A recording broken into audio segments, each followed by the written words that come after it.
माननीय सदस्यगण, वर्ष 2001 में संसद के इस प्रथम सत्र में आपका स्वागत करते हुए मुझे अत्यंत प्रसन्नता हो रही है। मैं इस सत्र में प्रस्तुत किए जाने वाले बजट और विधायी कार्यों को सफलतापूर्वक पूरा करने के लिए आप सभी को शुभकामनाएं देता हूं। संसद का ये सत्र गत माह गुजरात में आए भूकंप के कारण हुए विनाश की भयंकर छाया में हो रहा है। इसमें हज़ारों जानें गईं, हज़ारों करोड़ रुपए की सरकारी और निजी संपत्ति नष्ट हुई और बहुत से लोग बेघर हो गए। हम आज शोक संतप्त परिवारों के प्रति अपनी हार्दिक संवेदना प्रकट करते हैं। हम उन्हें और भूकंप से प्रभावित अन्य सभी को विश्वास दिलाते हैं कि संकट और वेदना की इस घड़ी में वे अकेले नहीं हैं। संपूर्ण राष्ट्र उनके साथ है और उसने पूरी सहानुभूति और दृढ़ता का परिचय दिया है। इस दुखद घटना से विश्व की अनेक सरकारों, गैर सरकारी संगठनों और बहुपक्षीय एजेंसियों ने खुले दिल से इस राष्ट्रीय प्रयास में योगदान दिया है। मेरी सरकार और भारत की जनता उन सभी की अत्यधिक आभारी है।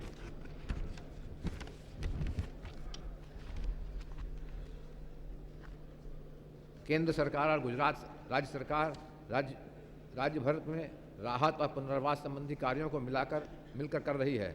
मैं थल सेना, वायुसेना और नौसेना के जवानों और अफसरों की इस प्रयास में उनकी उल्लेखनीय भूमिका के लिए प्रशंसा करता हूँ। अन्य सभी राज्यों की सरकारें भी गुजरात की सहायता में बढ़कर आगे आई हैं।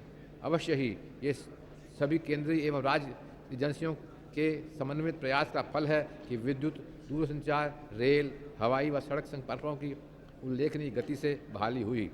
बड़े पैमाने पर स्वयंसेवी संस्थाओं के सराहनीय योगदान ने इन प्रयासों में बहुत सहायता की है, उन्हें सुदृढ़ बनाया है। जीवित बचे लोगों की सहायता करने के लिए हजारों स्वयंसेवक दिन रात काम कर रहे हैं। मैं इस सम्मान्य सदन की ओर से उनके समर्पित और अथक कार्यों के लिए उनकी सराहना करता हूँ। बाह्य अथवा आंतरिक संकट की घड़ी में हमारे देशवासियों ने सदैव अपूर्व एकता और सेवा भावना से कार्य किया है। हमें इन परोपकारी गुणों को और विकसित करना चाहिए ताकि ये हर समय हमारे राष्ट्रीय जीवन के सभी पहलुओं को प्रभावित कर सकें। गुजरात में आई विपत्ति, 1999 में उड़ीसा के आए महाचक्रवात और हाल के वर्षों में देश के अन्य भागों में आई प्राकृतिक आपदाओं ने हमारी आपदा प्रबंधन क्षमताओं का विस्तार करने और उन्हें आधुनिक बनाने की तात्कालिक आवश्यकता को एक बार फिर उजागर किया है। हमें निर्माण तथा नगर नियोजन नियमों में तत्काल संशोधन करने होंगे तथा उन्हें अद्यतन बनाना होगा। हमें उन्हें दृढ़ता से लागू करने और ये सुनिश्चित करने को भी आवश्यकता है कि उनकी अवहेलना करने वालों के विरुद्ध सख्त कार्रवाई की जाए। इसके अतिरिक्त ये आवश्यक है कि हमारे पास केंद्र, राज्य तथा जिलों में एक व्यापक आपदा प्रबंधन योजना हो जिसके विशिष्ट दीर्घावधिक तथा अल्पावधिक उद्देश्य हों। हमें सामूहिक रूप से प्रयास करके यह सुनिश्चित करना होगा कि आपदा के बाद का जीवन उससे पहले के जीवन से बेहतर हो। मुझे खुशी है कि सरकार ने गुजरात भूकंप पर विचार करने के लिए एक सर्वदलीय बैठक बुलाई। इस बैठक में आम सहमति होने पर प्रधानमंत्री की अध्यक्षता में एक राष्ट्रीय आपदा प्रबंधन समिति गठित की गई है। इसमें अन्य के साथ राष्ट्रीय और राज्य स्तरीय दलों के प्रतिनिधि शामिल हैं। यह गुजरात में राहत, पुनर्वास और पुनर्निर्माण संबंधी कार्यों के लिए अल्प, मध्य और दीर्घकालिक उपायों का सुझाव देगा। यह गुजरात में राहत, पुनर्वास और पुनर्निर्माण कार्यों की समीक्षा करेगी। ये भविष्य में राष्ट्रीय आपदाओं से निपटने के लिए एक प्रभावी और दीर्घकालीन नीति के लिए आवश्यक संस्थागत और विधायी उपायों पर भी विचार करेगी। इसके अतिरिक्त ये राष्ट्रीय आपदा को परिभाषित करने वाले मापदंडों पर भी विचार करेगी। इस समिति की सिफारिशों के आधार पर सरकार एक स्थायी राष्ट्रीय आपदा प्रबंधन प्राधिकरण और राज्यों में उपयुक्त सांविधिक प्राधिकरणों की स्थापना करने पर विचार करेगी। भारत के संपूर्ण इतिहास में तीर्थों ने लोगों को धार्मिक निष्ठा और राष्ट्रीय एकता के बंधनों में बंध कर एकजुट रखने में अद्वितीय भूमिका भी निभाई है। इलाहाबाद में आयोजित महाकुंभ में एकत्रित अपार जनसमूह में आस्था के भव्य प्रदर्शन को पुनः यह बात सिद्ध करती है। मैं इस महापर्व की सुचारू व्यवस्था करने पर उत्तर प्रदेश सरकार, रेलवे और सभी अन्य सरकारी तथा गैर सरकारी एजेंसियों को उनके समन्वित प्रयासों के लिए बधाई देता हूँ। इन्होंने संपूर्ण विश्व पर अपनी छाप छोड़ी है। ये वर्ष हमारे गणतंत्र की स्वर्ण जयंती समारोह का समापन वर्ष है। जैसे जैसे साल बीतते जाएंगे 15 अगस्त 1947 और 26 जनवरी 1950 इतिहास के पन्नों में और पीछे होते चले जाएंगे। ये अतीत की बात लग सकती है, ख़ासतौर पर भारत के युवकों को जो हमारी जनसंख्या का लगभग 37% हैं। फिर भी समय हमारे देश के बृहद इतिहास में इन दो तारीखी दिनों के महत्व को कम नहीं कर सकता। स्वतंत्रता और लोकतंत्र की पवित्र ज्योति नई शताब्दी और सहस्राब्दी में भारत की यात्रा को प्रदीप करती रहेगी। इस संसद को, जो कि विश्व के सबसे बड़े लोकतंत्र का चुना हुआ सर्वोच्च निकाय है, हमारे संविधान में प्रतिष्ठापित गणतांत्रिक मूल्यों को प्रोत्साहित करने के लिए अधिक से अधिक योगदान करने का संकल्प करना चाहिए। यद्यपि हम सभी को स्वतंत्रता के बाद हुई भारत की उपलब्धियों पर गर्व है, फिर भी हम उन गंभीर चुनौतियों के बारे में भी समान रूप से जागरूक हैं जिनका हम अभी भी सामना कर रहे हैं। डॉक्टर बाबा साहेब अम्बेडकर के सचेतन भाषणों में शब्दों में हमें आगे बढ़ने के में मार्गदर्शन लेना चाहिए। उन्होंने संविधान का प्रारूप प्रस्तुत करते समय बड़े विश्वास से कहा था, 26 जनवरी 1950 को हम अंतर्विरोधों के जीवन में प्रवेश कर रहे हैं। राजनीति में समानता होगी और सामाजिक एवं आर्थिक जीवन में असमानता। हमें शीघ्र इस अंतर्विरोध को दूर करना होगा। दुर्भाग्य से जिस अंतर्विरोध के बारे में डॉक्टर अम्बेडकर और स्वतंत्रता आंदोलन के बहुत से अन्य समर्थकों ने हमें आगाह किया था, वह आज भी हमारे राष्ट्रीय जीवन की क्षति पहुंचा रहा है। इसलिए हम सभी को अपनी स्वतंत्रता और लोकतंत्र को तब तक अधूरा मानना चाहिए जब तक कि हम इस अंतर्विरोध को समाप्त न कर दें और अपने महान राष्ट्र का निर्माण ऐसी मातृभूमि के रूप में करें जिसमें उसके 100 करोड़ से भी अधिक नागरिकों को न्याय और समान अवसर मिलें। भारत में लोकतंत्र की मुख्य उपलब्धियों में से एक यह है कि राजनीतिक प्रक्रिया में महिलाओं की सक्रिय भागीदारी न केवल मतदाता के रूप में बल्कि चुने हुए प्रतिनिधियों और कार्यकारी उत्तरदायित्व के धारकों के रूप में भी लगातार बढ़ रही है। साथ ही इस सकारात्मक अनुभव ने महिलाओं और पुरुषों दोनों को संसद और राज्य विधानसभाओं में हमारी बहनों के अल्प प्रतिनिधित्व के बारे में जागरूक किया है। संविधान 85वां संशोधन विधेयक 1999 जो महिलाओं के राजनीतिक सशक्तिकरण के इस व्यापक समर्थन के परिप्रेक्ष्य में था, संसद में पहले ही प्रस्तुत किया जा चुका है। ये दुर्भाग्यपूर्ण है कि यह विधेयक अभी तक अधिनियम नहीं बना है। मैं सभी राजनीतिक दलों से आग्रह करता हूं कि वे इस विधेयक पर सहमति बनाएं, उसे इस सत्र में पारित करें। हम ये वर्ष महिला सशक्तिकरण वर्ष के रूप में मना रहे हैं। भारतीय संसद द्वारा ऐसा करना उसके लिए समाचीन भेंट होंगी। भारत ने पिछले पखवाड़े में अपना सबसे बड़ा जनगणना अभियान आरंभ किया है। हमारी जनसंख्या अब 100 करोड़ को पार कर गई है। पिछले वर्ष हमने एक व्यापक राष्ट्रीय जनसंख्या नीति भी अंगीकार की है। यह नीति 3 प्रमुख उद्देश्यों की प्राप्ति के लिए बनाई गई है। ये हैं जनसंख्या वृद्धि की दर को कम करना, आकार को स्थिर बनाना और सारी जनसंख्या विशेष रूप से महिलाओं के लिए कल्याण और विकास के अवसर प्रदान करना। इन उद्देश्यों को प्राप्त करने के लिए राज्यों के सहयोग से कुछ प्रोत्साहन और हतोत्साहन का कार्यक्रम तैयार करने की आवश्यकता है। इन्हें सामाजिक, सांस्कृतिक और धार्मिक संस्थाओं के पूर्ण सहयोग के बिना जोर जबरदस्ती लागू किया जाना चाहिए। भारत की बाह्य और आंतरिक सुरक्षा सरकार की सर्वोच्च प्राथमिकता है। हम किसी भी संभावित घटना का मुकाबला करने के लिए देश की स्ट्रेटेजिक रिस्पांस कैपेबिलिटी को सुदृढ़ बनाने के लिए वचनबद्ध हैं।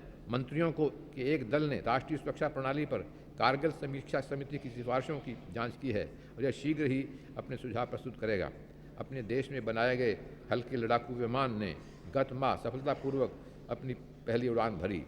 इस राष्ट्र वैमानिक उपलब्धि और प्रशिक्षण पात्र विकास में अभूतपूर्व उपलब्धियों के लिए भी अपने वैज्ञानिकों और इंजीनियरों के समर्पित कार्य की प्रशंसा करता है। सरकार जम्मू कश्मीर में शांति और सामान्य स्थिति लाने के लिए एक बहुकोणीय नीति अपना रही है। इसके एक भाग के रूप में इसने 19 नवंबर 2000 को रमज़ान के पवित्र महीने के दौरान राज्य में संघर्ष की पहल न करने की एक तरफा घोषणा करके एक प्रमुख शांति मिशन आरंभ किया। इस साहसिक पहल की अवधि 2 बार बढ़ाकर 26 फरवरी 2001 तक रखी गई है, जैसी कि प्रत्याशा थी, जिसका जम्मू कश्मीर के लोगों ने भरपूर स्वागत किया, जो अपने इस सुंदर राज्य में उग्रवाद और हिंसा की समाप्ति के लिए उत्सुक हैं। अंतर्राष्ट्रीय समुदाय ने भी पूरा समर्थन दिया है, क्योंकि वह इसे कश्मीर मामले के शांतिपूर्वक और स्थायी समाधान के लिए भारत की सच्ची वचनबद्धता के एक और प्रमाण के रूप में देखता है। हम सभी के लिए यह अत्यंत दुख और चिंता का विषय है कि पाकिस्तान ने भारत के सद्भाव के अनुरूप प्रतिक्रिया नहीं की है।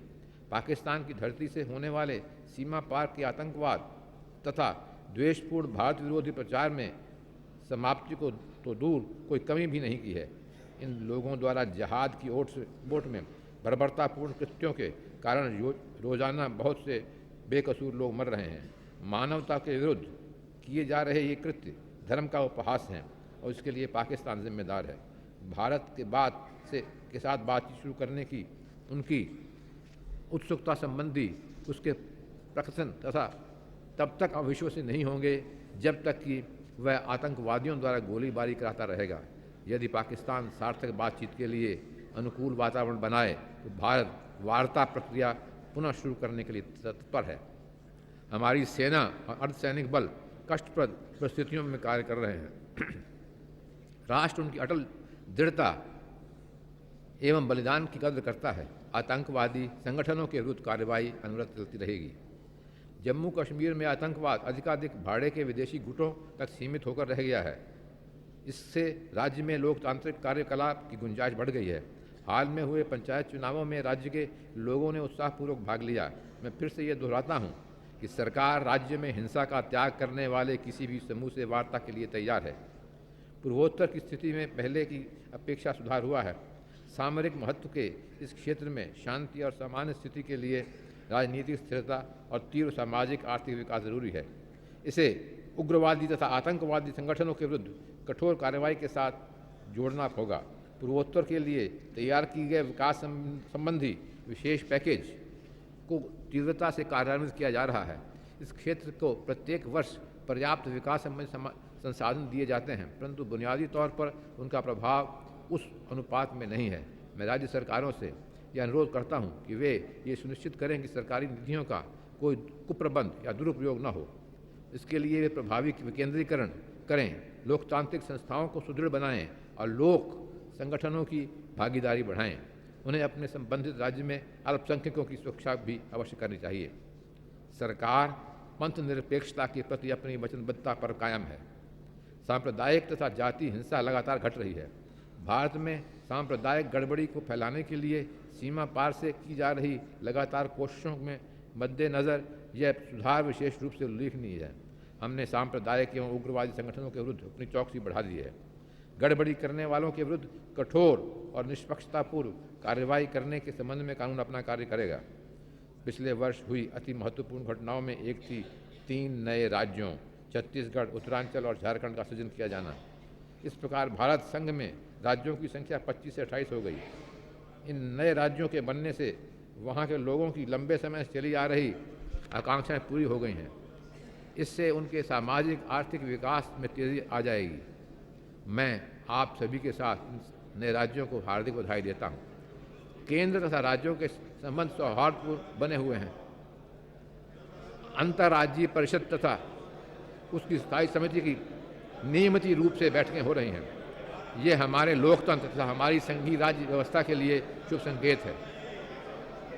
अगस्त में आंतरिक सुरक्षा पर मुख्यमंत्रियों का सम्मेलन हुआ, जिसमें उग्रवाद, आतंकवाद, संगठित अपराध से निपटने के लिए राज्यों के बीच तथा केंद्र व राज्यों के बीच और बेहतर समझबूझ तथा अधिक समन्वय विकसित करने में मदद मिली है। राज्य द्वारा किए जाने वाले समान अंशदान के आधार पर राज्य पुलिस बल के आधुनिकीकरण के लिए दी जाने वाली केंद्रीय सहायता अगले 10 वर्षों के लिए 200 करोड़ रुपए से बढ़ाकर 1000 करोड़ रुपए प्रति वर्ष कर दी गई है। 11वें वित्त आयोग ने अपनी रिपोर्ट प्रस्तुत कर दी है, जिसमें राज्य सरकारों की बिगड़ती राजकोषीय दशा के गंभीर मुद्दे का उल्लेख किया गया है। राज्यों के राजकोषीय घाटे को कम करने तथा चरणबद्ध ढंग से वित्तीय सुधार लाने के लिए मॉनिटर किए जाने योग्य एक सुधार कार्यक्रम इसकी सिफारिशों में से एक है। केंद्र में यही सकारात्मक उद्देश्य प्राप्त किए जाने हेतु राजकोषीय उत्तरदायित्व विधेयक तैयार किया गया है। भारत में आर्थिक सुधारों की प्रक्रिया को अब 1 दशक हो गया है। इस अवधि के दौरान केंद्र तथा राज्यों में विभिन्न दलों और गठबंधन वाली कई सरकारों ने इस प्रक्रिया को आगे बढ़ाया है। इस प्रकार सुधारों की कार्यसूची को बढ़ाती राष्ट्रीय सहमति बनाए रखा गया है। इस सर्वसम्मति को व्यापक और सुदृढ़ बनाए जाने की आवश्यकता है। यह हमेशा इस मापदंड से नियंत्रित होना चाहिए कि क्या अमुक नीतिगत परिवर्तन देश तथा आम आदमी के हितों को बढ़ावा देते हैं। सुधार प्रक्रिया को इस प्रकार व्यापक बनाए जाने की आवश्यकता है कि आत्मनिर्भरता को पुष्ट किया जा सके, रोजगार के अधिक अवसर सृजित किए जा सकें, गरीबी को तेज़ी से दूर किया जा सके। पिछले दशक के अनुभव ने यह स्पष्ट रूप से दिखा दिया है कि आर्थिक सुधार तभी वांछित परिणाम दे सकते हैं जब प्रशासनिक, न्यायिक, शैक्षिक और श्रम सुधार उनके अनुपूरक हों। ये सभी सुधार एक राष्ट्रीय प्रयास का अभिन्न अंग हैं, जिसका लक्ष्य भारत की प्रचुर क्षमता को 21वीं सदी में नवीकरण वास्तविकता में बदलना है। भारत विश्व की 10 तीव्रतम विकासशील अर्थव्यवस्थाओं में से एक है। पिछले 3 वर्षों के दौरान हमारी अर्थव्यवस्था में 6 से 7% तक की वार्षिक दर से उल्लेखनीय वृद्धि हुई है। ऐसा देश के विभिन्न हिस्सों में सूखा, बाढ़ और अन्य प्राकृतिक आपदाओं के साथ साथ बाह्य मोर्चे पर गंभीर चुनौतियों के बावजूद हुआ है। तथापि हमें अपनी प्रति व्यक्ति आय को दुगुना करने और गरीबी को आधा करने के लिए अगले 10 वर्षों के हेतु 9% की वार्षिक वृद्धि का महत्वाकांक्षी लक्ष्य निर्धारित करने की आवश्यकता है। यदि सरकारें, राजनीतिक दल तथा जनता तीव्र एवं अधिक संतुलित विकास को दशक के सामूहिक मंत्र के रूप में अंगीकार कर ले, तो आज की समस्याओं को भविष्य में एक महोत्कर्ष की प्राप्ति के लिए अवसरों के रूप में बदला जा सकता है। कृषि हमारे अधिकतर लोगों की जीविका का साधन बनी हुई है। पिछले वर्ष खाद्यान्नों की 209 मिलियन टन की रिकॉर्ड उपज के लिए हमारे परिश्रमी किसान शाबाशी के हकदार हैं। हमारा बफर स्टॉक 40 मिलियन टन से अधिक हो गया है और अब तक का सर्वाधिक है। आज भारत संसार में अधिकतम दूध उत्पन्न करने वाला प्रथम देश तथा अधिकतम चावल, गेहूं, फल और सब्जियां पैदा करने वाला दूसरा देश बन गया है। हम संसार में अंडों के 5वें तथा मछलियों के 6ठे सबसे बड़े उत्पादक हैं। कृषि का त्वरित और सतत विकास करना सरकार की उच्च प्राथमिकता है। पिछले वर्ष प्रथम राष्ट्रीय कृषि नीति की घोषणा की गई थी। उसमें 4% से अधिक की वार्षिक वृद्धि दर रखी गई है, जो हमारी मृदा, जल तथा जैव विविधता के संसाधनों के प्रभावी दोहन पर आधारित है। इसका उद्देश्य कृषि, सिंचाई, कृषि प्रसंस्करण, वितरण तथा विपणन में अधिक सार्वजनिक और निजी निवेशों को बढ़ावा देना भी है। ऑर्गेनिक फार्मिंग और जैव उर्वरकों को विशेष रूप से प्रोत्साहित किया जाएगा। पिछले वर्ष घोषित की गई राष्ट्रीय भंडारण नीति के खाद्यान्नों की थोक में समेकित उठाई, धराई, भंडारण एवं ढुलाई के लिए अत्यधिक भंडार गृहों के निर्माण में निजी निवेश को सुलभ बनाया जाएगा। अपने किसानों को गैर वाजिब विश्व प्रतियोगिता से बचाने के लिए खाद्य तेलों सहित कई कृषि वस्तुओं पर आयात शुल्क बढ़ा दिए गए हैं। सरकार ने लेवी चीनी का अनुपात 40% से घटाकर 15% करके चीनी पर से चरणबद्ध रूप से नियंत्रण हटाना शुरू कर दिया है। पिछले वर्ष के खरीफ मौसम के दौरान 65 लाख किसानों का राष्ट्रीय फसल बीमा योजना के अधीन बीमा किया गया है। अब तक 105 लाख किसानों को किसान क्रेडिट कार्ड दिए जा चुके हैं। सिंचाई, विद्युत और ग्रामीण आधारभूत ढांचे में नई पूंजीगत परिसंपत्तियां बनाने के बजाय इनपुट्स पर सब्सिडी देकर अधिक कृषि उत्पादन पर जोर देने की नीति ने कृषि में सार्वजनिक निवेश को काफ़ी कम कर दिया है। इसने दुर्लभ संसाधनों के अकुशल इस्तेमाल को प्रेरित करने के अतिरिक्त भूमि, जल संसाधनों, नहरों तथा सड़कों को खराब कर दिया है। इससे फसल उत्पादक तथा किसानों के लाभ अवरुद्ध हुए हैं। इस दुष्चक्र को अधिक कार्यक्षमता और उत्पादकता के सुचक्र में बदलने की आवश्यकता है, ताकि किसानों और उपभोक्ताओं दोनों को, खासकर उनमें से निर्धनतम को फायदा हो सके। तीव्र ग्रामीण विकास में सबसे बड़ी रुकावट बहुत कम गांवों का सड़कों से जुड़ा होना है। प्रधानमंत्री ग्राम सड़क योजना का उद्देश्य अगले 7 वर्षों में 500 से अधिक की जनसंख्या वाली 1 लाख से ज़्यादा की ऐसी ग्रामीण बस्तियों को जो सड़कों से नहीं जुड़ी हैं 12 सड़कें उपलब्ध कराना है। केंद्र ने पहली बार ग्रामीण सड़कों के सुधार के लिए 2500 करोड़ रुपए प्रतिवर्ष का प्रावधान किया है। यह केंद्र प्रायोजित योजना राज्य सरकारों तथा पंचायती राज निकायों की पूर्ण भागीदारी से कारगर ढंग से कार्यान्वित की जाएगी। विभिन्न मंत्रालयों द्वारा कार्यान्वित किए जाने वाले सभी जल विभाजक और क्षेत्र विकास कार्यक्रमों को एक ही छत के नीचे लाने के लिए कदम उठाए गए हैं।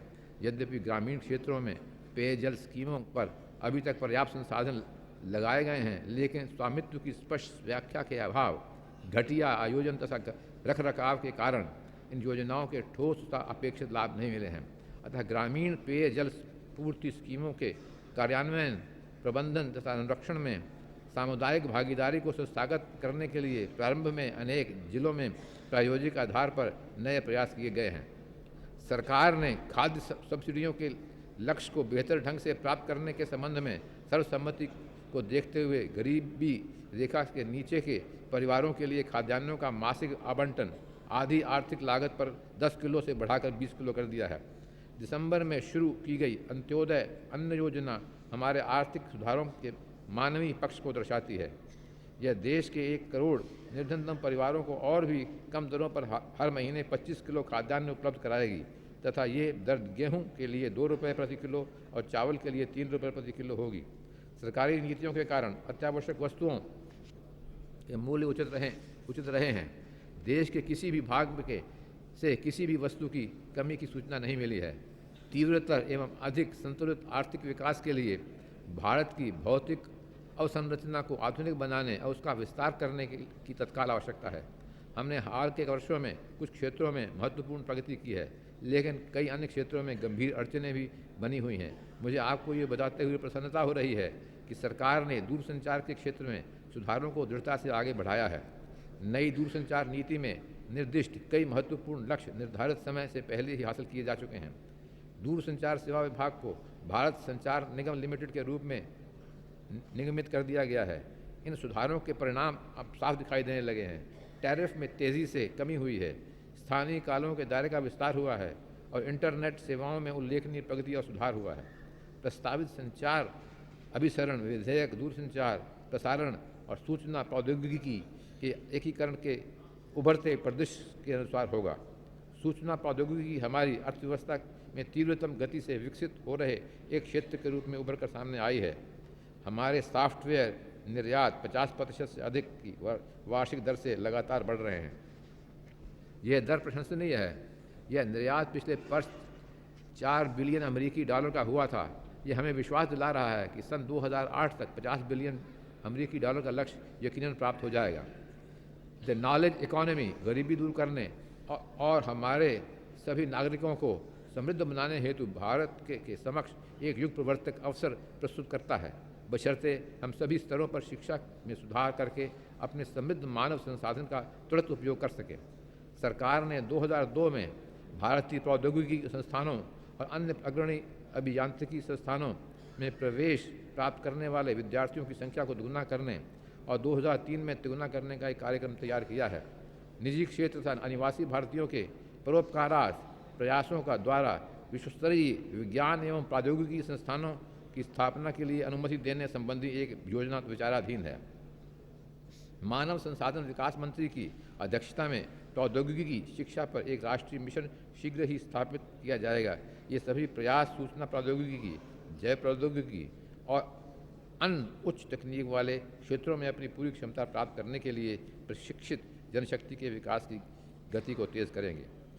समुचित सुरक्षा उपायों के साथ डायरेक्ट टू होम सेवाओं को अनुमति दे दी गई है ताकि इस बेहतर प्रौद्योगिकी के लाभ हमारे टेलीविजन दर्शकों को मिल सके।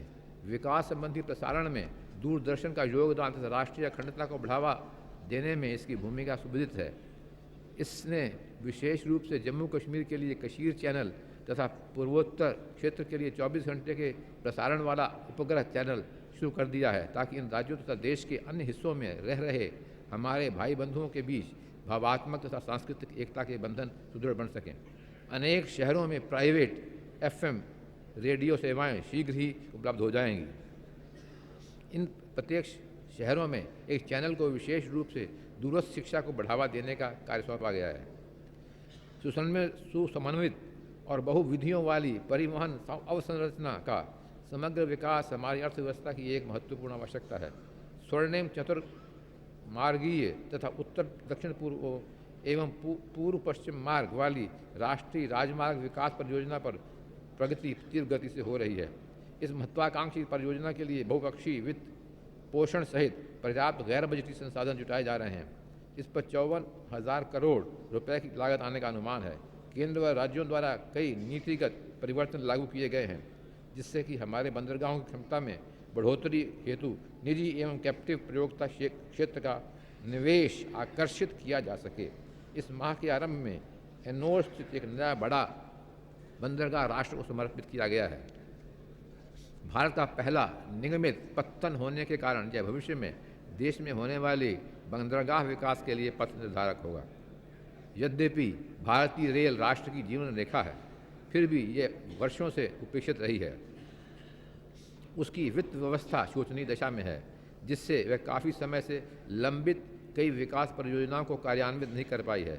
रेल सुरक्षा के सुधार के अत्यावश्यक कार्यक्रम का वित्त पोषण करने के लिए भी उसके पास संसाधनों की भारी कमी है।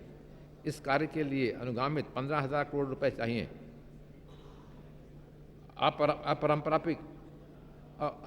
अपराम्पिक तरीकों तथा आंतरिक संसाधन जुटाने की एक बड़ी और अभी तक अप्रयुक्त क्षमता रेलवे के पास है। इसने हाल ही में नई लाइनें बिछाने, आमान परिवर्तन और डबलिंग परियोजना को कार्यान्वित करने के लिए निजी क्षेत्र और राज्य सरकारों के साथ कई अभिनव कार्यक्रम शुरू किए हैं।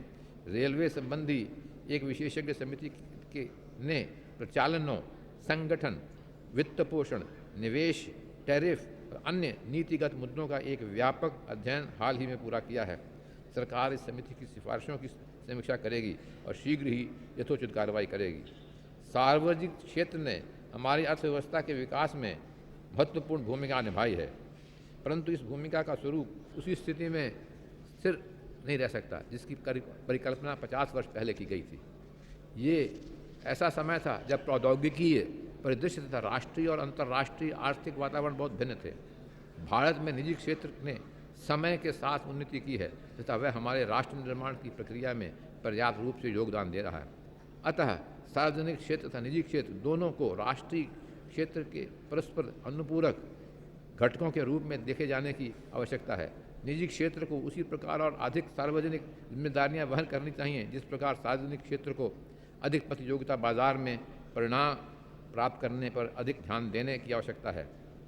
सार्वजनिक क्षेत्र के कुछ उद्यम तो लाभ कमा रहे हैं, जबकि कुछ को भारी संचित हानि हुई है। सार्वजनिक वित्त पोषण व्यवस्था पर भारी दबाव के कारण सरकारें उन्हें लंबे समय तक बनाए रखने में बिल्कुल ही समर्थ नहीं हैं।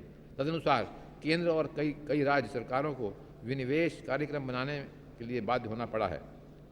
सार्वजनिक क्षेत्र के उपक्रमों के मामले में सरकार के दृष्टिकोण के त्रिविध उद्देश्य हैं।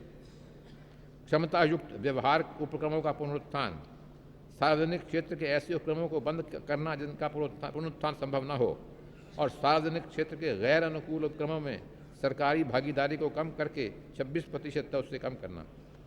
आकर्षक स्वैच्छिक सेवानिवृत्ति योजना एवं अन्य उपायों के द्वारा कामगारों के हितों की पूर्ण सुरक्षा की जाएगी। इस कार्यक्रम ने पहले ही कुछ आरंभिक सफलता अर्जित कर ली है। सरकार ने इंडियन एयरलाइंस, एयर इंडिया, भारतीय पर्यटन निवास निगम, IPCL, Videsh Sanchar Nigam limited, CMC, BALCO, Hindustan Zinc और मारुति उद्योग जैसे उद्यमों में अपनी भागीदारी के पर्याप्त हिस्से का विनिवेश करने का निर्णय लिया है। जहां अनुकूल साझेदारों की आवश्यकता होगी, उनका चयन एक पारदर्शी प्रक्रिया द्वारा किया जाएगा। अर्थव्यवस्था के महत्वाकांक्षी विकास लक्ष्यों को प्राप्त करने के लिए विद्युत क्षेत्र में सुधार आवश्यक है। देश के अधिकतर भागों में विद्युत क्षेत्र में लंबे समय से चली आ रही कमियों को दूर करने और बिजली को सबके लिए सुलभ बनाने हेतु हमने सन 2012 तक संबद्ध पारेषण एवं वितरण प्रणालियों के सहित 1 लाख मेगावाट की अतिरिक्त क्षमता संस्थापित करने का लक्ष्य निर्धारित किया है। उसके लिए लगभग 8,000 करोड़ रुपए के निवेश की आवश्यकता होगी। विद्युत विनियमन लोग आयोगों को केंद्र तथा राज्यों दोनों में टैरिफ के यथोचित निर्धारण, राज्य विद्युत बोर्डों की वित्तीय स्थिति सुधारने और निजी निवेशकों में विश्वास पैदा करने में प्रधान भूमिका निभानी होगी। मैं राज्य सरकारों, सभी राजनीतिक दलों और विद्युत सेवाओं के कर्मचारियों और उपभोक्ताओं से विद्युत क्षेत्र में सुधारों का समर्थन करने का आग्रह करता हूँ। आरंभ में इस परिवर्तन से परेशानी हो सकती है, परंतु बाद में ये सभी के लिए लाभप्रद सिद्ध होगा।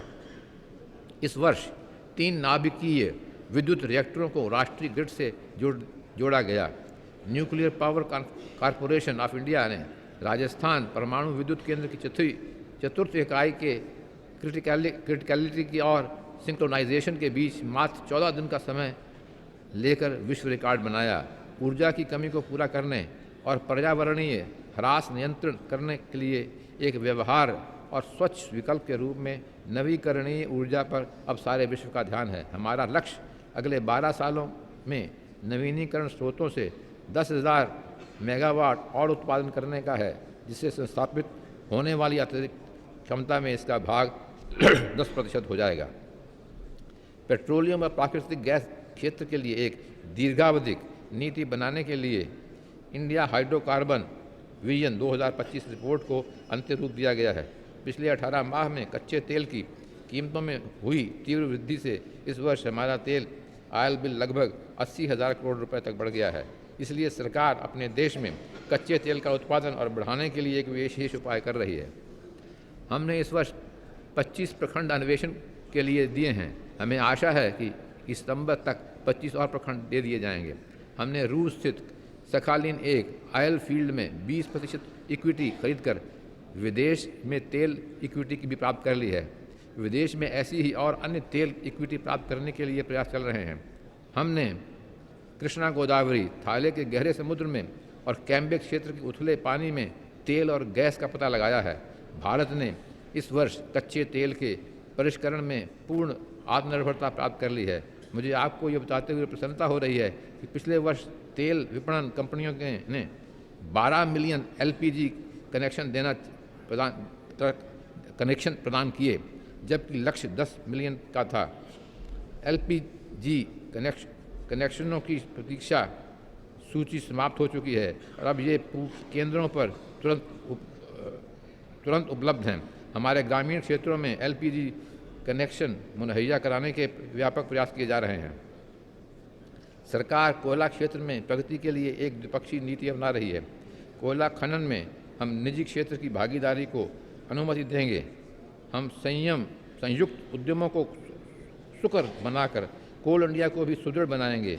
धनबाद के निकट बागदिगी में हाल में हुई त्रासदी ने कोयला खदानों में सुरक्षा के मामले की तरफ एक बार फिर ध्यान आकृष्ट किया है। सुरक्षा संबंधी अनिवार्यता नवीनतम खनन प्रौद्योगिकी और प्रबंधन तकनीक अपनाकर कोयला क्षेत्र के आधुनिकीकरण के साथ गहन रूप से संबंध है। इसमें विलंब की कोई गुंजाइश नहीं है। दुर्घटना संभावित सभी कोयला खदानों का एक व्यापक पुनर्सर्वेक्षण करने के आदेश दे दिए गए हैं।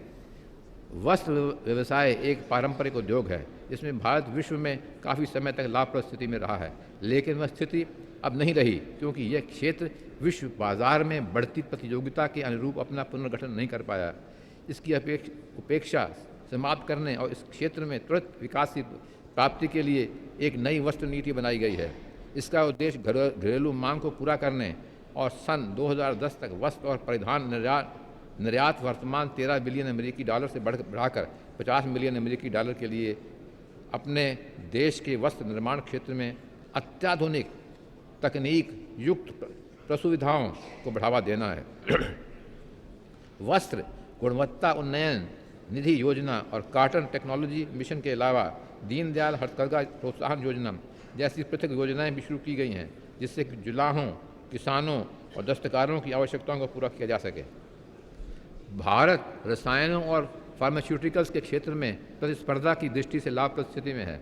इस क्षेत्र में अनुसंधान एवं विकास और निवेश को बढ़ावा देने के लिए ये प्रस्ताव है कि ऑटोमेटिक रूट के जरिए विदेशी प्रत्यक्ष निवेश की सीमा वर्तमान 74% से बढ़ाकर 100% कर दी जाए। नई औषध नीति को अंतिम रूप दिया जा रहा है, जिससे कि भारत का फार्मास्यूटिकल उद्योग विश्व में अग्रणी बन सके। पर्यटन उद्योग विश्व में तीव्र गति से बढ़ता उद्योग है। इसकी भारत में अत्यधिक अधोहित संभाव्यता है। सरकार ने राज्यों के समन्वय से राष्ट्रीय और अंतर्राष्ट्रीय पर्यटकों के लिए आधारभूत संरचना में सुधार करने और परंपरागत व अपरंपरागत दोनों प्रकार के पर्यटक स्थलों को विकसित करने के लिए अपने प्रयासों को सुदृढ़ बनाया है। वर्षों की धीमी विकास दर के पश्चात हमारा निर्यात तेज़ी से बढ़ता रहा है। ये अप्रैल और दिसंबर के बीच डॉलर के हिसाब से 20.4% बढ़ा, जबकि पूरे वर्ष के लिए 18% का लक्ष्य था। विदेशी मुद्रा भंडार इस वर्ष 2 फरवरी को 38.5 बिलियन अमेरिकी डॉलर था, जो सुखद स्थिति है। हमारा व्यापार नीति की हमारी उदारीकरण की प्रक्रिया में भारतीय अर्थव्यवस्था में प्रतिस्पर्धात्मक सुधार लाने के लिए प्रक्रियाओं को सरल बनाने तथा लगातार ध्यान दिया जा रहा है। विश्व व्यापक संगठन को दी गई अपनी वचनबद्धता के अनुसार अप्रैल में ज़्यादातर मात्रात्मक प्रबंधों को हटाते समय यह सुनिश्चित कि यह परिवर्तन भारतीय कृषि और उद्योग, विशेषकर लघु उद्योग क्षेत्र के किसी के लिए कष्टदायी न हो। मुंबई, कांडला, सूरत और कोची स्थित विद्यमान निर्यात संवर्धन अंचलों को विशेष आर्थिक अंचलों में बदल दिया जाएगा। ऐसे एक नए अंचल 9 अन्य स्थानों पर भी स्थापित किए जाएंगे। लघु उद्योग क्षेत्र का हिस्सा औद्योगिक उत्पादन में 38% और प्रत्यक्ष निर्यात में 35% से ज़्यादा है। हमारे लघु और अति लघु क्षेत्र के लिए एक विस्तृत नीतिगत पैकेज तैयार किया गया है। खादी और ग्रामोद्योग आयोग के पुनर्गठन और आधुनिकीकरण की योजना भी तैयार की जा रही है। देशी और विदेशी बाज़ारों में खादी और ग्रामोद्योग आयोग के उत्पादों को कारगर ढंग से बढ़ावा देने के लिए एक सामान्य ब्रांड नाम सर्वोदय शुरू किया गया है। अत्यधिक प्रतिस्पर्धी विश्व बाजार में भारत के समक्ष आ रही कड़ी चुनौतियों को देखते हुए ये बात ज़्यादातर स्वीकार की जा रही है कि हमारे कुछ श्रम कानूनों में होने वाले संशोधनों को अब और टाला नहीं जा सकता। ये संशोधन वास्तव में श्रम अनुकूल हैं, क्योंकि इनसे संगठित तथा असंगठित दोनों क्षेत्रों में रोजगार के और अधिक अवसर उत्पन्न होंगे। वे व्यवसायिकों को विद्यमान यूनिटों के विस्तार और नई यूनिटों अर्थात दोनों में निवेश के अवसर प्रदान करके तीव्र आर्थिक विकास में आने वाली अड़चनों को हटाकर ऐसा करेंगे। उदाहरण के तौर पर भारत वस्त्र, हल्की इंजीनियरिंग, खिलौने, दस्तकारी, चमड़ा जैसे श्रम प्रधान उद्योगों तथा सूचना प्रौद्योगिकी आधारित सेवाओं संबंधित अंतर्राष्ट्रीय बाजार में अपने एक विशेष स्थान बना सकता है। सरकार ऐसे उद्योगों में बड़े पैमाने पर निवेश को प्रोत्साहित करेगी तथा उनके द्रुतगामी विकास के लिए आवश्यक आधारभूत संरचना उपलब्ध कराएगी। सरकार इन अत्यावश्यक श्रम सुधारों को लागू करते हुए यह संकल्प करती है कि वह श्रमिकों के कल्याण के प्रति अपनी वचनबद्धता को किसी भी प्रकार शिथिल नहीं होने देगी। नई प्रौद्योगिकियों को अपनाने के लिए श्रमिकों को प्रशिक्षण और पुनर्प्रशिक्षण के कार्यक्रमों का विस्तार किया जाएगा। उनकी उद्यमशीलता के विकास तथा स्वरोजगार की सुविधाएं बढ़ाई जाएंगी। श्रमिकों के लिए सामाजिक सुरक्षा योजनाओं का क्षेत्र बढ़ाने तथा लाभों के उदारीकरण के लिए पहले ही कई उपाय किए जा चुके हैं। ग्रामीण तथा शहरी क्षेत्रों के निर्धन परिवारों तथा असंगठित श्रमजीवी वर्ग के लाभ हेतु जून 2000 में जनश्री बीमा योजना शुरू की गई। श्रम मंत्रालय खेतीहर मजदूरों के लिए एक व्यापक समाज कल्याण योजना पर विचार कर रहा है। यह देश के श्रमिक वर्ग का सबसे बड़ा हिस्सा है।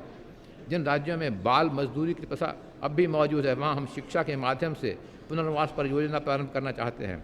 इसमें बालिकाओं पर विशेष ध्यान दिया जाएगा। भारत का भविष्य बनाने के लिए में शिक्षा, विशेषकर बालिकाओं की शिक्षा सर्वाधिक लाभप्रद निवेश है। सभी को प्रारंभिक शिक्षा उपलब्ध कराने के लिए एक समेकित राष्ट्रीय शिक्षा कार्यक्रम सर्व शिक्षा अभियान शुरू किया गया है। इसके लिए एक राष्ट्रीय मिशन गठित किया गया है, जिसके अध्यक्ष प्रधानमंत्री हैं। इसका उद्देश्य सन 2010 तक 14 वर्ष की आयु तक के सभी बच्चों को गुणवत्ता वाली 8 वर्षीय प्रारंभिक शिक्षा उपलब्ध कराना है। इस कार्यक्रम का स्वामित्व और प्रबंधन स्थानीय लोगों के हाथों में रहेगा। इसमें शिक्षा की वैकल्पिक विधियों द्वारा बालिकाओं और सुविधा वंचित समूहों पर विशेषतया ध्यान दिया जाएगा। सरकार व्यावसायिक रूप की शिक्षा देने और युवा वर्ग को इस योग्य बनाने के लिए उपाय करेगी कि वे स्वयं अपने काम धंधे और स्वरोजगार के लिए नए उपक्रम शुरू करें। हमारे समाज के सभी कमज़ोर वर्गों के तीव्र सामाजिक आर्थिक विकास के प्रति मेरी सरकार मूलतः वचनबद्ध है। हम अनुसूचित जातियों, अनुसूचित जनजातियों, पिछड़े वर्गों, सफाई कर्मचारियों तथा अल्पसंख्यकों के लिए वित्त तथा विकास निगमों को और कारगर बनाने के लिए बहुत से कदम उठा रहे हैं। आय उपार्जित करने वाले उद्यमों, स्वरोजगार कार्यों तथा हुनर एवं प्रतिभा को बढ़ाने के लिए सहायता प्रदान करने हेतु और सुविधाएं दी जाएंगी। ग्रामीण तथा शहरी क्षेत्रों के निर्धनों की आर्थिक उन्नति के लिए स्वावलंबी, विशेषतया महिलाओं द्वारा चलाए जा रहे समूहों को दिए जाने वाली अल्प ऋण के दायरे को बढ़ाया जा रहा है। सरकार अनुसूचित जातियों तथा अनुसूचित जनजातियों पर होने वाले अत्याचारों को रोकने के लिए कृत संकल्प है। किसी राष्ट्र की संपदा मुख्यतः उसके नागरिकों का स्वास्थ्य है। विगत में किए गए प्रयासों के सकारात्मक एवं नकारात्मक परिणामों को ध्यान में रखते हुए एक नई स्वास्थ्य नीति सभी के लिए स्वास्थ्य सुविधा के रूप में अभी तक अप्राप्त लक्ष्यों की प्राप्ति के लिए शीघ्र ही घोषित की जाएगी। इन उपयोगी कार्यक्रमों में से एक पिछले माह समाप्त हुआ पल्स पोलियो टीकाकरण अभियान था, जो अत्यधिक सफल रहा। सरकार लोक स्वास्थ्य के क्षेत्र में अन्य बड़ी चुनौतियों जैसे मलेरिया, काला आज़ार और HIV एड्स की महामारी से निपटने के लिए यथासंभव रूप से अधिकाधिक सरकारी और गैर सरकारी संसाधन जुटाकर शीघ्र ही इसी तरह के और राष्ट्रीय अभियान शुरू करेगी। हमने कुष्ठ रोग को समाप्त करने की दिशा में पर्याप्त प्रगति की है। क्षय रोग के लिए अपनाई गई प्रत्यक्षता अवलोकित रोग उपचार अल्पावधिक नीति के अंतर्गत 300 मिलियन से अधिक लोगों को चिकित्सा प्रदान की गई, जबकि 2 वर्ष पहले 20 मिलियन को ये चिकित्सा मुहैया कराई गई थी। जब से इसे लागू किया गया है तब से अब तक लगभग 70,000 जानें बचाई गई हैं। नाबालिगों को निकोटीन का आदी होने से बचाने के लिए मैं सरकार द्वारा सभी प्रकार के तंबाकू विज्ञापनों एवं प्रयोजनों को प्रतिबंधित करने के लिए विधान बनाए जाने व किए गए अन्य प्रयासों की प्रशंसा करता हूँ। हमने मानव जीन पर आधारित चिकित्सा अनुसंधान शुरू किया है ताकि आधुनिक विज्ञान के इस तेज़ी से उभरते हुए नए क्षेत्र में भारत को अग्रणी बनाया जा सके। आयुर्वेद, होम्योपैथी, सिद्ध, यूनानी, योग और प्राकृतिक चिकित्सा पद्धतियों में प्रतिरोधक, प्रोत्साहक और रोगनाशक उपचार बड़ी संख्या में हैं जो किफ़ायती और कारगर दोनों ही हैं। हम अपनी राष्ट्रीय स्वास्थ्य परिचर्या कार्यनीति में इन महत्वपूर्ण प्रणालियों की लंबे समय से चली आ रही उपेक्षा को समाप्त करने के लिए कार्य कर रहे हैं। देशी और विदेशी दोनों बाज़ारों के लिए जड़ी बूटी संबंधी उत्पादों की खेती, प्रसंस्करण, उत्पादन और मानकीकरण को बढ़ावा देने हेतु एक राष्ट्रीय औषधि पादप बोर्ड गठित किया गया है। इस विषय के हमारे परंपरागत ज्ञान के संरक्षण के लिए भी उपाय किए जा रहे हैं, जिससे आने वाले वर्षों के दौरान व्यापक स्तर पर विश्व का ध्यान आकर्षित होने की आशा है। हमारे शहरी क्षेत्रों के जीवन की गुणवत्ता में हो रहा ह्रास गंभीर चिंता का विषय है। हमें पर्यावरणीय रूप से टिकाऊ, आर्थिक रूप से प्रभावी, सामाजिक रूप से उचित, सांस्कृतिक रूप से जीवंत तथा क्षेत्रीय रूप से संतुलित शहरी विकास की आवश्यकता है। इस संबंध में सरकार राज्य और स्थानीय स्वशासी निकायों के सहयोग से नीतियां तैयार करेगी। हुडको की सहायता से शहरी और ग्रामीण क्षेत्रों में प्रत्येक वर्ष 20 लाख अतिरिक्त आवासीय मकानों के निर्माण कार्यक्रम की प्रगति संतोषजनक है। स्वर्ण जयंती शहरी रोजगार योजना और राष्ट्रीय स्लम विकास कार्यक्रमों से शहरी गरीबी के उन्मूलन तथा गरीबी के लिए आश्रय की व्यवस्था करने में बहुत सहायता मिलेगी। बार बार सूखा पड़ने, बाढ़ आने, भूमिगत जल स्तर में गिरावट आने तथा ग्रामीण और शहरी क्षेत्रों में पेयजल की कमी ने जोरदार ढंग से हमें यह स्मरण कराया है कि हम अपने जल संसाधनों का विवेकपूर्ण प्रबंध शुरू नहीं करते तो हमें भविष्य में अधिक गंभीर संकट का सामना करना पड़ेगा। वर्ष 1987 में राष्ट्रीय जल नीति को बनाए जाने के बाद हमारे जल संसाधनों के विकास और प्रबंधन में अनेक समस्याएं उभर कर आई हैं। इसलिए राष्ट्रीय जल नीति का संशोधित रूप तैयार किया गया, जिस पर पिछले वर्ष जुलाई में राष्ट्रीय जल संसाधन परिषद की 4वीं बैठक में चर्चा की गई। इस संबंध में उभरे मतभेदों को सुलझाने के लिए मंत्रियों का एक कार्यदल गठित किया गया है। सरकार विभिन्न प्रयोगकर्ता समूहों की सक्रिय भागीदारी से जल संरक्षण के लिए एक राष्ट्रव्यापी अभियान शीघ्र ही शुरू करेगी।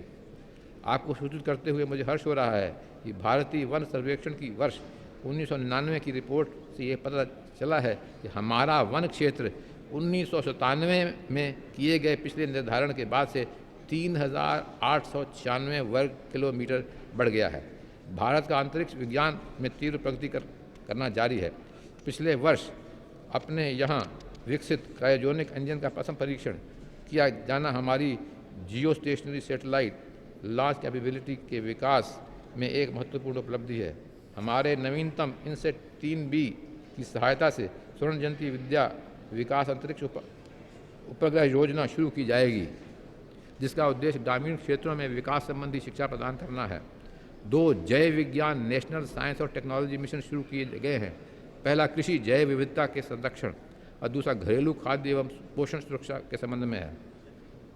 न्याय विभाग मुकदमों में होने वाले लंबे विलंब को कम करने के लिए विभिन्न प्रक्रियात्मक और मूल विधि की समीक्षा कर रहा है। इस प्रयोजन के लिए 2 विशिष्ट योजनाएं शुरू की गई हैं। पहली योजना में काफ़ी समय से लंबित मामलों के शीघ्र निपटाने के लिए 1734 फास्ट ट्रैक कोर्ट्स की स्थापना करना शामिल है। दूसरी 4 महानगरों में न्यायालयों के कंप्यूटरीकरण और नेटवर्किंग की एक प्रायोगिक योजना है। यह जिला और अधीनस्थ न्यायालयों के लिए मॉडल के रूप में काम करेगी। सरकार वर्तमान तथा अतीत को जोड़कर भारतीय संस्कृति की रचनात्मक भावना को और सशक्त बनाने के लिए महत्वपूर्ण कदम उठा रही है। हमने अपनी समृद्ध और विविधतापूर्ण सांस्कृतिक विरासत की देखभाल के लिए राष्ट्रीय संस्कृति निधि के माध्यम से सार्वजनिक और निजी संस्थाओं की समान सहभागिता को सुकर कर बनाने के लिए अभिनव पहल की है। हमने अन्य देशों से सांस्कृतिक और खेल संबंध बढ़ाने के लिए भी प्रयास तेज कर दिए हैं। भारत नवंबर में प्रथम एफ्रो एशियन खेलों का आयोजन करेगा। निरंतरता राष्ट्रीय सहमति की मजबूत नींव पर आधारित भारत की विदेश नीति को बदलते विश्व परिदृश्य के अनुरूप बनाया गया है। अंतर्राष्ट्रीय समुदाय ये मानने लगा है कि शांति प्रिय, समृद्ध, सुदृढ़ और पुनरुत्थानशील भारत एशिया में विश्व में शांति, स्थायित्व और संतुलन के लिए एक विश्वसनीय आधार है। हमारी विदेश नीति का मुख्य दृष्टिकोण दूसरे देशों के साथ शांतिपूर्ण और मैत्रीपूर्ण संबंध स्थापित करना है। इससे हम राष्ट्र निर्माण पर अपना ध्यान केंद्रित कर सकेंगे। इस दृष्टिकोण का मुख्य उद्देश्य अपने पड़ोसियों के साथ मैत्रीपूर्ण संबंध बनाए रखना है। वस्तुतः पाकिस्तान के सिवाय अन्य सभी पड़ोसियों के साथ हमारे संबंध प्रगाढ़ बने हैं। भारत और नेपाल के बीच घनिष्ठ संबंध हैं।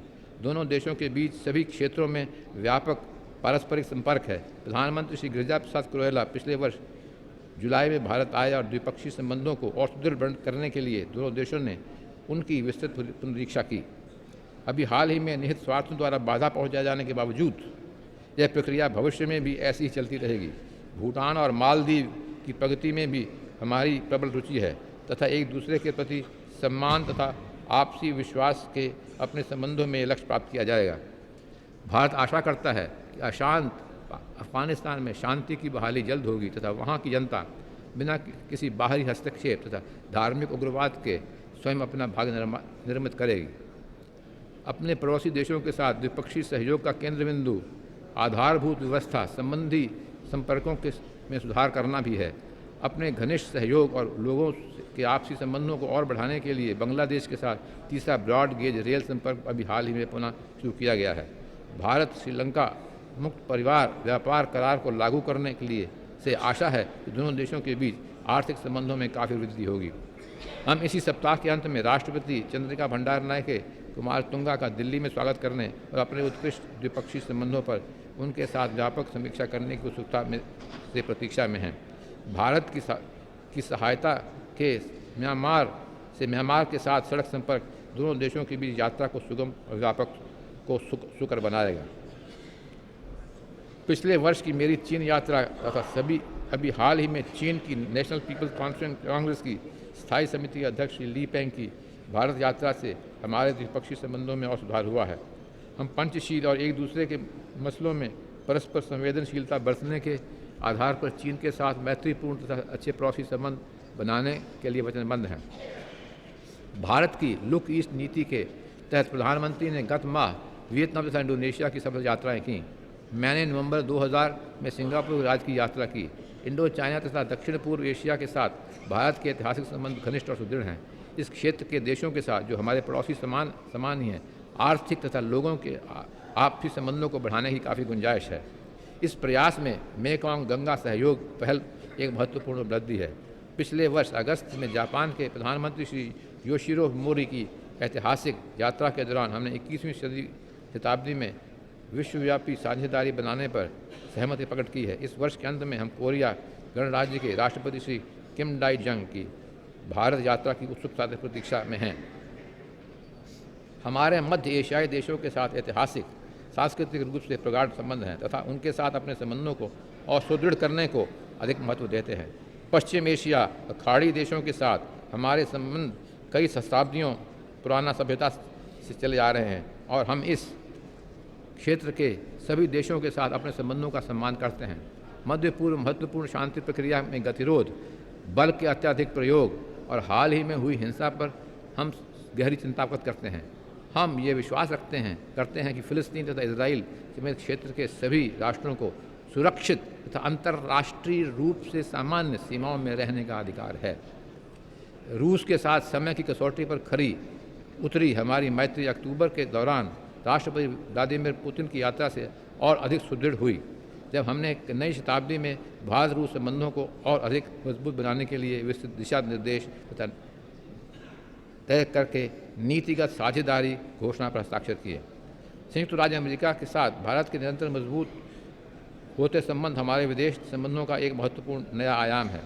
राष्ट्रपति क्लिंटन की भारत यात्रा तथा पिछले वर्ष प्रधानमंत्री की अमेरिका यात्रा ने हमारे संबंधों के इस नए दौर की मजबूत नींव रखी है। मैं सिलिकॉन वैली के भारतीय सूचना प्रौद्योगिकी व्यावसायिकों तथा वास्तव में संपूर्ण भारतीय अमेरिकी समुदाय की उसकी शानदार सफलता पर सराहना करता हूँ। उन्होंने भारत के प्रति न केवल अमेरिका में के बल्कि विश्व के नज़रिए को बदला है। हम मजबूत तथा पारस्परिक हितकर द्विपक्षीय संबंधों को और अधिक सुदृढ़ बनाने के लिए जॉर्ज डब्ल्यू बुश प्रशासन के साथ लगातार प्रयासरत हैं। पिछले वर्ष जून में प्रधानमंत्री की पुर्तगाल यात्रा के दौरान लिस्बन में संपन्न हुई सर्वप्रथम भारत यूरोपीय शिखर वार्ता से यूरोपीय संघ के साथ भारत की नीतिगत साझेदारी में उल्लेखनीय प्रगति हुई। इसके तहत हमारे राजनीतिक, आर्थिक तथा वाणिज्यिक विनिमय को बढ़ाने के लिए हमें विश्वास है कि United kingdom, France, Germany, Italy तथा अन्य यूरोपीय देशों के साथ हमारे सौहार्दपूर्ण संबंधों को नए आयाम मिलते रहेंगे। भारत पूर्वी तथा मध्य यूरोप के देशों के साथ अपने ऐतिहासिक संबंधों को और सुदृढ़ कर रहा है।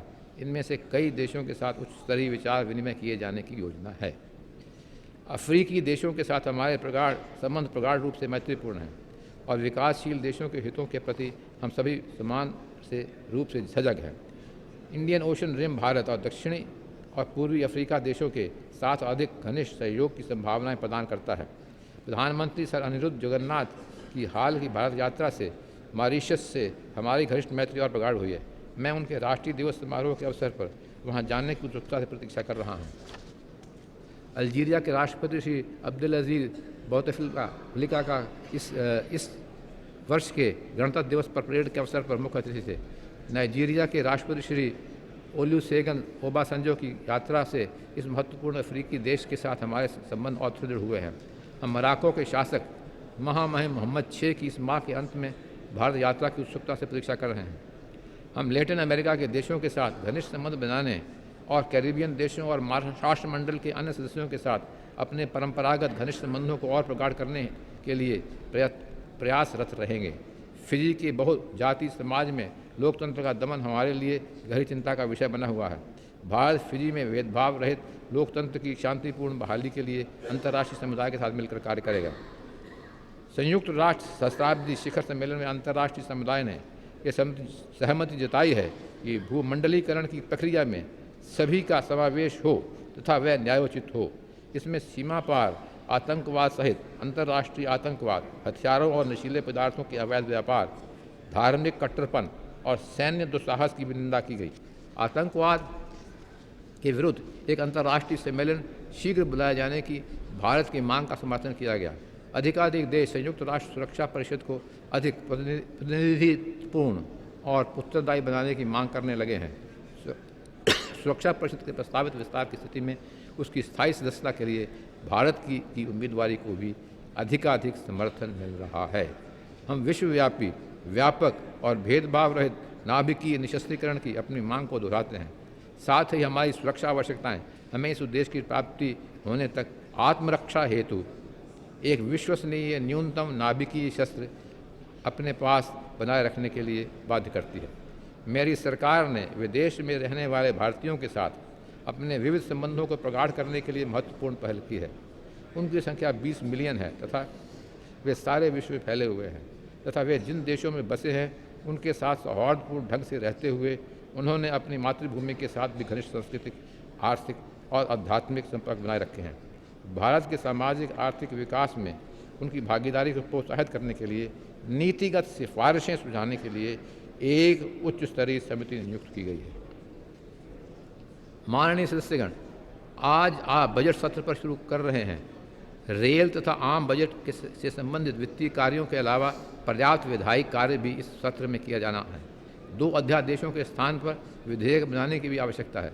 यह सभी कार्य मूल रूप में हमारे देश के सर्वांगीण तथा तीव्र सामाजिक आर्थिक विकास से जुड़ा है। लोगों ने आपको चुना है। उन्हें आपसे बहुत आशा है कि संसद के बहुमूल्य समय का सर्वोत्तम उपयोग निर्धारित कार्य को पूरा करने में किया जाएगा। मैं आपके प्रयासों की सफलता के लिए कामना करता हूँ। जय Hind.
President K.R. Narayanan exchanging a few words with Prime Minister Atal Bihari Vajpayee at the conclusion of his address to this joint sitting of Parliament, and exchanging greetings with other members as well. He's being led out now of the ceremonial procession out of the Central Hall of Parliament. With this, we mark the commencement of the budget session of Parliament, a session which will see many important pieces of legislation coming up, including the Women's Reservation Bill, the Lokpal Bill, and other bills which were put before the last session and which could not be enacted. There will of course be discussion and debate about the Gujarat earthquake tragedy and what is to be done to rehabilitate the state and its people. And of course the climax of this session will be the presentation on the 26th of February by Railway Minister Mamata Banerjee of the Railway Budget, followed by the presentation on the last day of the month at 11 o'clock of the General Budget by Finance Minister Yashwant Sinha. Sunit, वैसे तो संसद के दूसरे सत्र भी होते हैं, लेकिन बजट सत्र से आम आदमी बिल्कुल सीधा जुड़ा होता है। उसकी आशाएं, उसकी निगाहें इस बजट पर सीधी जुड़ी होती हैं। भारत की अर्थव्यवस्था का विश्व अर्थव्यवस्था में भी बहुत महत्वपूर्ण स्थान है और यही कारण है कि विदेशी पूंजीपति, आर्थिक संस्थाएं बेसब्री से इस बजट का इंतज़ार करते हैं। इसका उद्देश्य है खर्च को नियमित करके आय के नए आयाम को ढूंढ लेना, जिससे कि आम आदमी पर भार न पड़े और उद्योगों को बढ़ावा मिले और देश उन्नति करे। इन्हीं शब्दों के साथ मैं मनीषा दुबे अपने साथी कमेंटेटर सुनीत टंडन के साथ आपको वापस दूरदर्शन के स्टूडियो ले चलते हैं।